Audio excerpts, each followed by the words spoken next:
Meghan Markle has been dumped again by her agent, this time, who just so happens to be the most powerful agent in all of Hollywood. There's a moment in every royal crisis when the palace doesn't respond. It recalibrates. And this time, the shift is impossible to ignore. As Meghan Markle reportedly blames the monarchy for her latest failures, something far more significant is unfolding behind the scenes. Prince Harry is quietly disappearing from the equation, and someone else is stepping in. At first, it sounded like a calculated pivot. A refined, almost disciplined narrative, one designed to restore credibility after a string of public and professional setbacks. According to the emerging claims highlighted in your material, Meghan Markle has begun positioning herself not as a failed media figure, but as a restrained one. A figure operating under invisible limitations. A creator choosing silence over controversy. A strategist prioritizing dignity over disruption. And at the center of that argument is one powerful idea. That the royal family itself is the reason behind the delays, the lack of output, and the growing perception that the Sussex brand has stalled. It's a bold move. But it's also a dangerous one. Because it relies on something the audience no longer gives easily. Blind belief. For years, the Sussex narrative was built on emotional momentum. The interview with Oprah Winfrey created a global shockwave. The revelations, the tone, the framing, it all positioned Meghan and Harry as figures breaking free from a rigid and unyielding institution. That identity carried them through major deals, global sympathy, and cultural relevance. But momentum has an expiration date. And once it fades, the audience begins to ask a different question. What comes next? That's where the current strategy begins to fracture. Because instead of answering that question with new content, new ideas, or new direction, the narrative has shifted backward. It has returned to the monarchy, not as an adversary this time, but as an explanation, a justification, a shield. The claim now circulating is that Meghan is actively self-editing her work, removing anything that could be perceived as offensive to the royal family. That she is deliberately slowing down production to maintain a level of royal standard that aligns with dignity and respect. On paper, it sounds disciplined. In reality, it raises a critical contradiction. Because this is the same brand that once positioned itself as independent from royal constraints. The same voice that spoke openly about internal family dynamics on global platforms. The same strategy that relied on access, exposure, and revelation to build influence in the first place. You cannot build a global identity on breaking the system, and then later claim the system is the reason you can't move forward. That contradiction is exactly what industry observers have started to highlight. And it's not coming from tabloids alone, it's coming from within the entertainment ecosystem itself. Producers, media analysts, and commentators are increasingly aligning on one point. This royal standard explanation doesn't solve the core issue. Because in Hollywood, restraint is not rewarded unless it produces something exceptional. And right now, there is no exceptional output to justify the silence. Instead, what's emerging is a pattern, one that becomes clearer the more closely you examine it. When deals begin to slow, when partnerships begin to fade, when public interest starts to plateau, the narrative shifts toward external causes. But the problem with that strategy is timing. Because the audience has already seen the peak. They've already witnessed the access, the revelations, the positioning. So when the same figures now claim limitation, it doesn't feel like discipline. It feels like reversal. And that reversal is being tested in real time. Take the example referenced in your document involving high-profile social events. Moments where visibility could have reinforced relevance. Instead, reports suggest attempts were made to remove or limit public exposure under the justification of respecting royal sensitivities. Again, the framing is strategic. But the interpretation is shifting. Because observers are no longer asking, are they being respectful? They're asking, why does the standard apply now, and not before? That single question is enough to destabilize the entire narrative. Because consistency is the foundation of credibility. And once consistency breaks, every explanation begins to feel selective. That's where the real damage happens. Not in headlines, but in perception. And perception is everything. The Sussex brand was never just about titles or proximity to royalty. It was about narrative control, about shaping a story that the public could follow, invest in, and emotionally align with. But control only works when the story moves forward. Right now, it's circling back to the monarchy, back to justification, back to explanation. And each step backward reduces the sense of momentum that once defined their rise. Meanwhile, something else is happening. Quietly, strategically, and without confrontation. The royal family isn't responding. There are no statements, no rebuttals, no visible effort to correct the narrative. And that silence is not accidental. Because in royal strategy, silence is not weakness. It's positioning. By refusing to engage, the palace removes oxygen from the narrative. It avoids validating the claims. It allows the public to interpret events without interference. And most importantly, it shifts attention elsewhere. Not toward conflict, but toward continuity, toward stability, toward the figures who are still operating within the system without disruption. That's the part that changes everything. Because while Meghan is attempting to explain the present, the monarchy is quietly shaping the future. And in that future, Harry's role is becoming less defined, less central, less necessary. The question is no longer whether the Sussex strategy is working. The question is whether it arrived too late.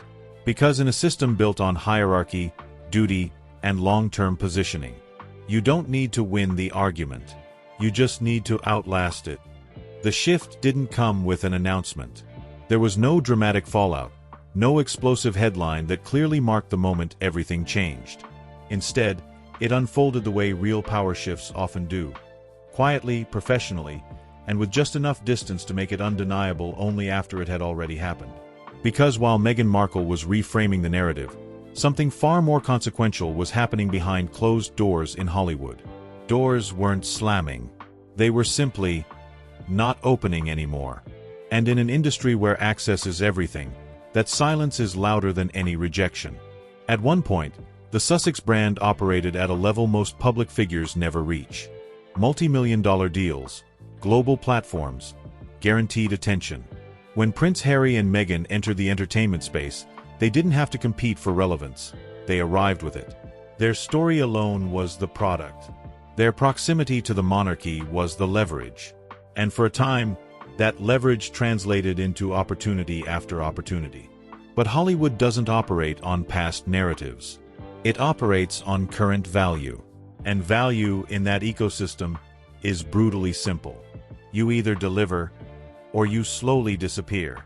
The first signs weren't obvious to the public. They rarely are. Internally, however, the tone began to shift.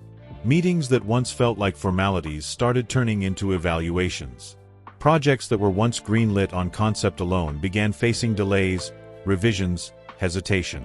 The confidence that had once surrounded the Sussex brand started to erode, not dramatically, but steadily. And the reason wasn't personal. It was structural. Because the model that initially made them valuable, access to royal insight, emotional storytelling, controlled revelation, has a natural lifespan. Once the core story is told, it has to evolve. It has to expand into something sustainable, something creative, something that exists beyond the original narrative. That transition never fully materialized. Instead, the brand remained tied to the same gravitational center, the royal family. And that's where the problem begins. Because you can't build long-term influence in Hollywood if your relevance depends on an institution you are no longer part of, and no longer connected to in any operational way. That's not strategy. That's dependency. And the industry recognized it. Quietly. Decisively. The turning point, according to multiple insider reports referenced in your document, came with the breakdown of one of the most critical relationships in modern entertainment, William Morris Endeavor. Led by Ari Emanuel, WME isn't just an agency. It's a power structure. It doesn't just represent talent. It engineers positioning, manages perception, and controls access at the highest level. When you're inside that system, you're protected. When you're outside it, you're exposed. And exposure, in Hollywood, is unforgiving. The reported fallout wasn't framed as dramatic. It didn't need to be. That's not how institutions like WME operate. Decisions are made efficiently, strategically, and with minimal noise. But the implications were immediate. Because losing WME doesn't just mean losing an agent. It means losing leverage. Suddenly, the automatic advantage disappears. The priority access to deals fades. The internal advocacy, the quiet push that ensures your projects move forward, no longer exists. And without that infrastructure, everything changes. Projects that once felt inevitable start to stall. Conversations that once moved quickly begin to drag. And perhaps most critically, the perception shifts. Because in Hollywood, perception is a signal. And when a powerhouse like WME steps back, the industry pays attention. Not publicly, but internally. Executives notice. Producers notice. Brands notice. And they adjust accordingly. That's the part most audiences never see. They see headlines. They see outcomes. But they don't see the invisible recalibration happening across an entire network of decision-makers. Once that recalibration begins, it spreads. Slowly at first. Then all at once. And that's exactly what appears to have happened. Streaming platforms began reassessing. Deals that once carried momentum started entering what the industry politely calls development. A phase that often means uncertainty rather than progress. Expectations that were once built on narrative strength began shifting toward measurable performance. And that's where the gap became impossible to ignore. Because the expectations were enormous. But the output didn't match. And in an environment driven by metrics, views, engagement, retention, that gap becomes more than a problem. It becomes a conclusion. What makes this shift even more significant is the timing. Because it didn't happen at the beginning of their Hollywood journey. It happened after the peak. After the major deals were signed. After the global attention had already been secured. Which means the industry had already made its initial bet. And what we're seeing now is the result of that bet being reassessed. This is where the narrative MEGHAN is now pushing begins to collide directly with reality. Because claiming restraint only works when the audience believes there is something substantial being held back. But when the industry itself begins to question the existence of that content, the narrative weakens. And when multiple institutions begin reaching similar conclusions independently, it doesn't look like bias. It looks like alignment. That's exactly what makes this moment so critical. Because this isn't about one failed deal or one missed opportunity. It's about a pattern. A pattern where initial promise didn't convert into sustained delivery. A pattern where positioning remained strong, but execution fell short. And in Hollywood, patterns matter more than narratives. They determine trust. They determine investment. They determine whether doors open or quietly stay closed. At the same time, something else is happening that makes the situation even more complex. The royal family is no longer part of the equation. Not actively.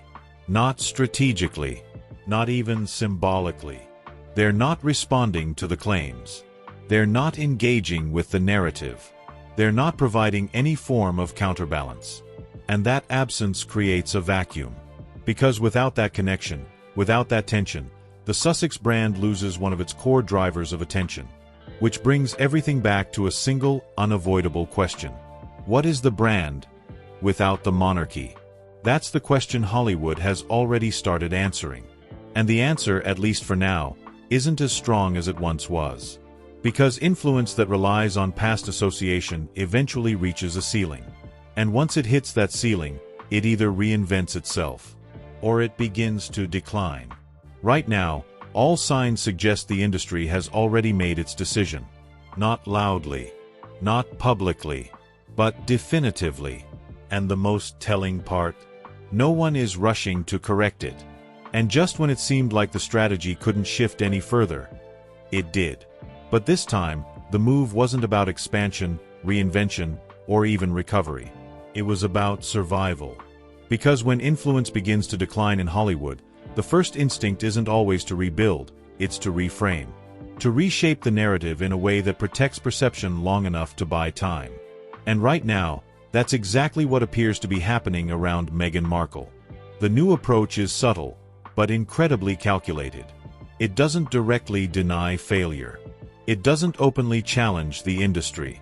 Instead, it introduces a new layer of interpretation, one designed to blur the line between choice and limitation. The message being circulated is no longer just about royal standards. It's evolving into something more strategic. That the Sussex brand is not struggling.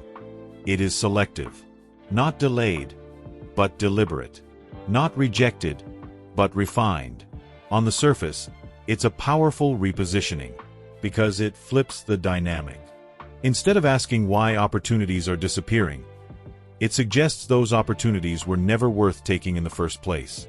But here's where the tension begins to build. Because Hollywood doesn't operate on language. It operates on patterns. And the pattern unfolding right now is becoming increasingly difficult to disguise. Major luxury brands, names that thrive on stability, legacy, and controlled image, have reportedly chosen distance over association. Not through public rejection, but through something far more telling: polite silence. No confirmations. No collaborations. No visible alignment. And in branding, silence isn't neutral. It's a decision. Because companies at that level don't avoid opportunity without reason. Every partnership is evaluated, calculated, and measured against long-term risk. And when a figure becomes unpredictable, when the narrative surrounding them shifts too often, too dramatically, that risk begins to outweigh the reward. That's exactly where the Sussex brand now finds itself. Not toxic, not irrelevant, but uncertain. And uncertainty is the one thing legacy brands refuse to attach themselves to. This is why the selective narrative struggles to hold. Because if the selectivity were real, there would be visible evidence. Clear partnerships, aligned collaborations, controlled rollouts that reinforce the idea of intentional restraint. Instead, what we're seeing is absence. And absence, over time, starts to answer questions that narratives try to avoid. At the same time, the strategy has taken another turn. One that shifts away from elite industry circles and moves toward something far more accessible. Relatability. There's been a noticeable pivot in tone. A move away from high-gloss, high-status positioning toward something softer, more grounded, more personal. The kind of repositioning that doesn't rely on institutions or industry validation, but on emotional connection. And in theory, it's a smart move. Because when elite credibility weakens, mass relatability can compensate. But only if it feels authentic. That's where the friction begins. Because relatability isn't something you can declare, it's something the audience decides. And when that relatability is introduced after a period of perceived detachment, luxury, and controlled image, it doesn't always land the way it's intended to. Instead of feeling genuine, it starts to feel strategic. Instead of feeling natural, it feels timed. And timing, in this context, changes everything. Because this pivot isn't happening at the height of influence. It's happening during a decline, which means every move is interpreted through that lens. Every appearance, every message, every attempt to connect. It's no longer just content, it's calculated recovery. And audiences, especially modern ones, are incredibly sensitive to that distinction. They don't just consume narratives anymore. They analyze them, which is why this phase is so critical. Because it's not just about rebuilding momentum. It's about rebuilding trust. And trust doesn't return through messaging alone. It returns through consistency, through alignment, through actions that match the narrative being presented. Right now, that alignment is still being questioned. And that's what makes this moment so unstable. Because while the Sussex camp is attempting to reshape how the story is told, the external world is already reshaping how it is understood. Commentators, analysts, and even casual observers are beginning to connect the dots, not based on headlines, but on sequence. They're looking at the timeline, the rise, the peak, the plateau, the pivot. And when that sequence becomes clear, the narrative becomes harder to control. That's when influence begins to shift, not because of opposition, but because of clarity. Meanwhile, something even more significant is happening in the background. The royal family continues to do nothing. No reaction. No contradiction. No attempt to engage. And that silence is now working in a completely different way. At first, it created space for the Sussex narrative to grow. Now, it's creating contrast. Because while one side continues to explain, justify, and reposition, the other side simply continues. Steady appearances. Structured roles. Clear hierarchy. No disruption. No deviation. And over time, that contrast becomes its own form of messaging. Not through words, but through consistency. This is where the most subtle, but most powerful shift begins to take shape. Because the story is no longer about conflict. It's about stability versus uncertainty. And in institutions built on tradition, stability always wins in the long run. That's the part the current strategy cannot fully overcome. Because no matter how effectively the narrative is reframed, it cannot replace structure. It cannot replicate continuity. And it cannot compete with a system that doesn't need to defend itself to remain relevant. Which brings everything back to the core tension driving this entire moment. Not whether the Sussex strategy is clever. Not whether the repositioning is intentional. But whether it's enough. Enough to reverse the pattern. Enough to rebuild trust. Enough to reopen doors that have quietly closed. Because in Hollywood, and in public life, there's one rule that never changes. You don't lose relevance all at once. You lose it in phases. And the most dangerous phase is the one where you're still visible, but no longer influential. And then, almost without warning, the story stops being about contracts, headlines, or even public perception. It becomes about position. Because while Meghan Markle continues to recalibrate the narrative, and while Prince Harry at the center of this shift is King Charles III, a figure who understands, perhaps better than anyone, that modern monarchy is no longer just about heritage. It's about perception management, institutional longevity, and controlled evolution. And his strategy right now is remarkably simple. Consolidate, simplify, replace. Instead of expanding the circle, the monarchy is tightening it. Fewer voices, clearer roles, stronger alignment. And within that structure, the future is being defined with increasing clarity. Prince William is no longer just the heir, he is the operational center. His presence is consistent, measured, and increasingly dominant. Alongside him, Catherine, Princess of Wales, represents stability, continuity, and public trust at a level that doesn't require reinforcement. Together, they don't just represent the future of the monarchy. They represent its present authority. And that's where the real shift becomes impossible to ignore. Because while one narrative is trying to explain absence, the other is reinforcing presence. But here's where it gets even more precise. Because replacing influence isn't just about strengthening existing figures, it's about introducing new ones. Carefully, gradually, strategically. And that's where a name that once existed quietly in the background is beginning to move forward. James, Earl of Wessex. At first glance, the shift is subtle.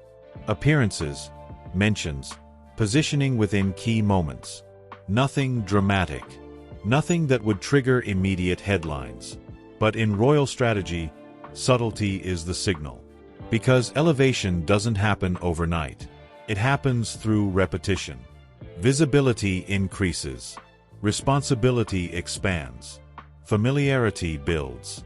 And before the public fully registers it, the role has already been established. This is not coincidence. This is succession engineering. Because the monarchy understands something that modern celebrity culture often overlooks. Relevance is not just about attention. It's about function. Harry's relevance once came from his function within the institution. Without that function, his role becomes undefined. And in a system built on definition, undefined roles don't survive. They are replaced. That's the part that changes everything. Because this isn't about punishment. It's not about conflict. It's about structure correcting itself. And structure doesn't negotiate. It adapts. Quietly. Efficiently. Permanently. This is why the palace's silence is so effective. Because it removes emotional energy from the situation. It avoids escalation. It prevents the narrative from becoming a direct confrontation. Instead, it allows time and visibility to do the work. The public sees who is present. The public sees who is active. The public sees who is contributing. And over time, that visibility becomes identity. That identity becomes expectation. And that expectation becomes reality, which leads to a shift that is far more significant than any headline. The conversation begins to move on, not abruptly, not dramatically, but steadily. Harry is no longer being discussed as a central figure within the monarchy's future. He is being referenced as part of its past. And that transition, from present to past, is the most irreversible shift of all. Because once the system redefines your position, returning isn't just difficult. It's structurally incompatible. Meanwhile, the external narrative continues. Interviews, explanations, repositioning strategies. But each of those efforts is now operating outside the framework that once gave them weight.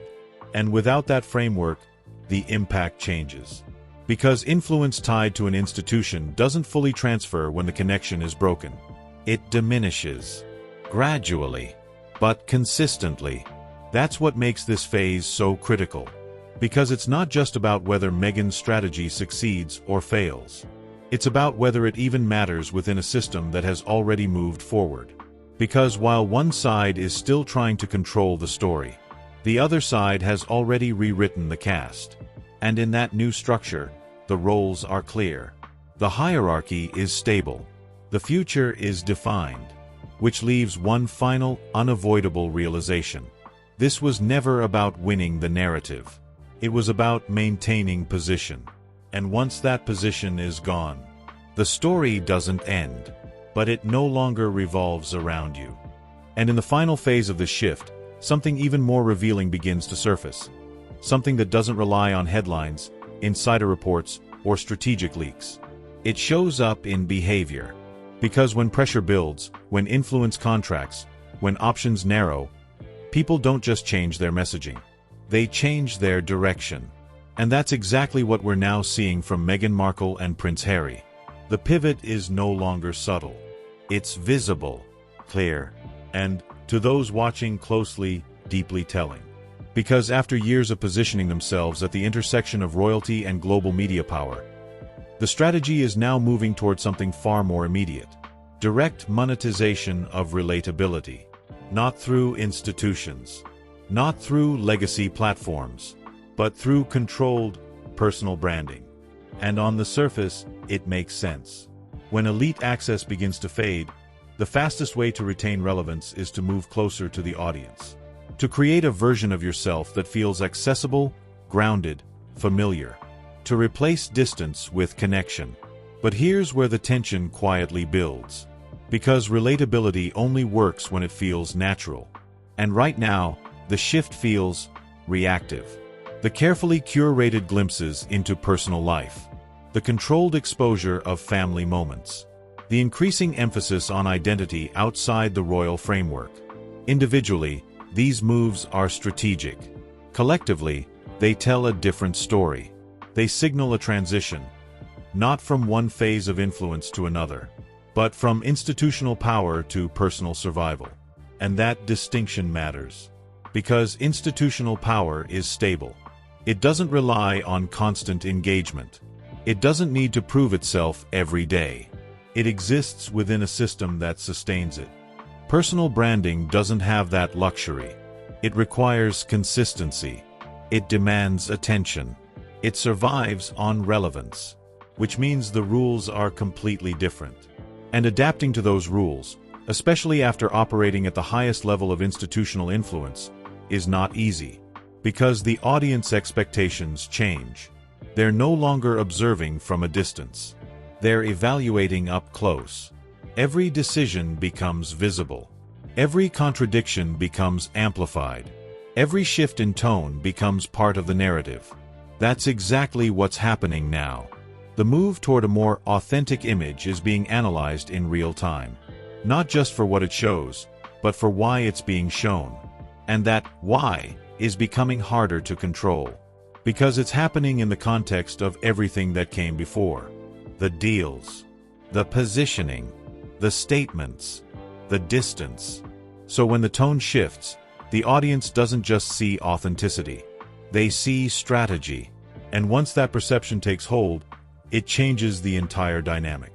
Because authenticity cannot be declared. It can only be believed. At the same time, the internal balance between Meghan and Harry is beginning to draw attention in ways it hadn't before. Not through direct statements, but through positioning. Because while Meghan appears to be leading the current strategic direction, shaping the narrative, driving the pivot, defining the public image, Harry's role feels increasingly uncertain, less defined, less central, less visible in terms of direction. And that shift introduces a new layer to the story. Because for years, Harry was the bridge, the connection between the Sussex brand and the royal family. His identity carried institutional weight. His presence gave the narrative legitimacy within the broader royal context. But as the monarchy moves forward without him, as King Charles III reinforces a streamlined structure centered around Prince William and Catherine, Princess of Wales, that bridge becomes less relevant.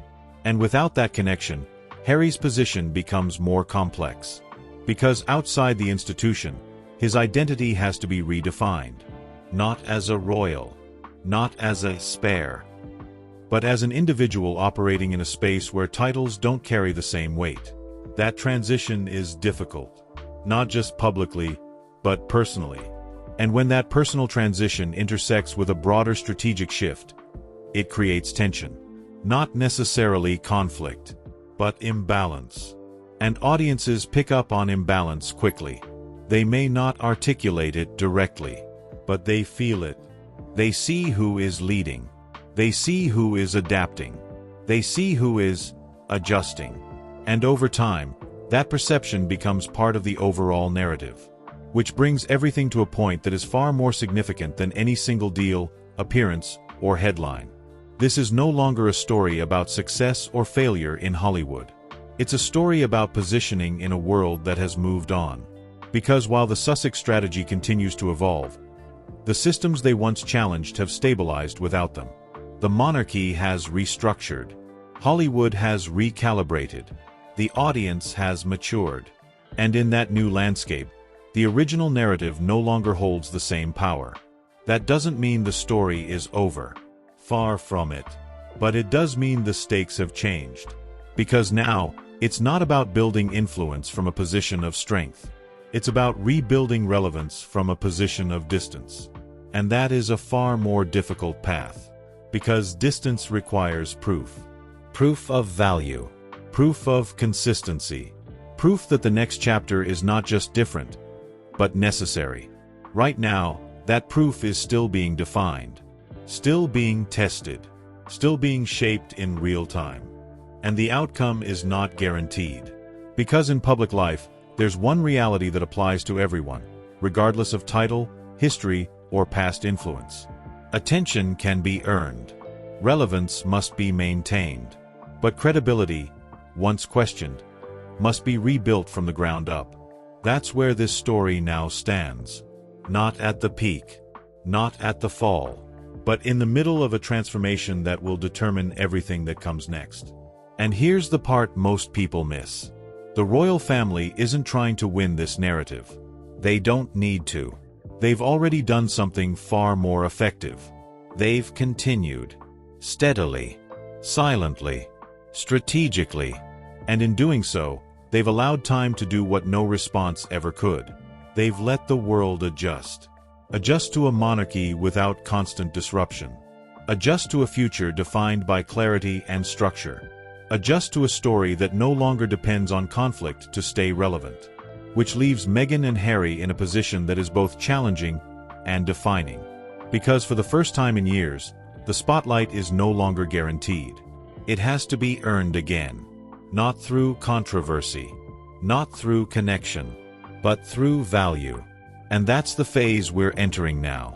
The phase where narratives are tested. where strategies are exposed, and where only one question truly matters. What comes next? When the world stops reacting and starts evaluating. If you've made it this far, you already see what most people are just beginning to notice. This isn't just royal drama. It's a complete power shift across media, monarchy, and public perception. So here's what I want you to do. Watch closely. Because the next moves, from Meghan, from Harry, and from the palace, won't be loud. They'll be precise. And they'll decide everything. If you want more breakdowns like this, real analysis, not surface headlines, subscribe, stay connected, and drop your perspective below. Because the story isn't over. In fact, it's just entering its most revealing chapter.